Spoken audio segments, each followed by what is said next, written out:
Kaaya-ayang mga likhang sining ang itinampok sa Katha Art Exhibit ng mga second year OU Broadcasting student sa Politeknikong Universidad ng Pilipinas.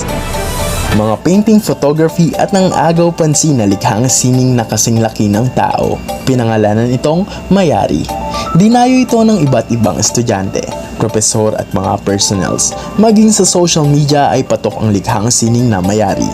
Inulan din ito ng mga komento at papuri. Nakapanayam namin ng ilang kasapi ng grupo na lumikha sa obra na Mayari at ayon sa kanila, napakalaking hamon ang kanilang pinagdaanan upang matapos ang proyekto sa maikling panahon.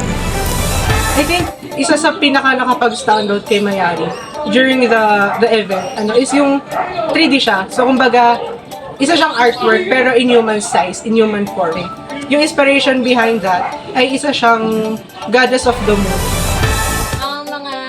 Materials kasi na ni Mayari ay mga indigenous materials, which is mga buto, at yung sa part ng baba ay mga buhok ng mais. So I think kaya yun yung ginamit namin kasi magiging sobrang special niya.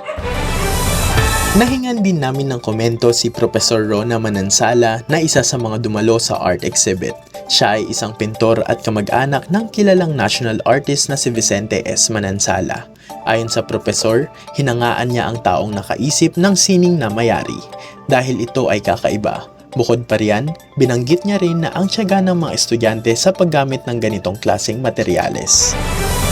Ang obra na Mayari ay hindi lamang nagbunga ng paghanga at papuri, kundi nagbigay rin ng malaking impluensya sa kasalukuyang larangan ng sining. Narito ang ilang mga tagpo mula sa art exhibit, mula sa mga hakbang ng paghahanda hanggang sa pagtatapos ng event. Sa kasalukuyan, patuloy pa ring inilalakad ang likhang sining na Mayari upang mabigyan ito ng mas maraming pansin at ipakita ang talino at kahusayan ng mga estudyante ng OU sa ganitong uri ng larangan. Matapos ang art exhibit, ang Mayari ay naging inspirasyon sa marami. Ayon sa profesor ng mga estudyanteng gumawa kay Mayari, ikinonsidera itong display sa Ninoy Aquino Library upang mas marami pa ang makakita kay Mayari. Vince Fortunado nagbabalita mula sa UST.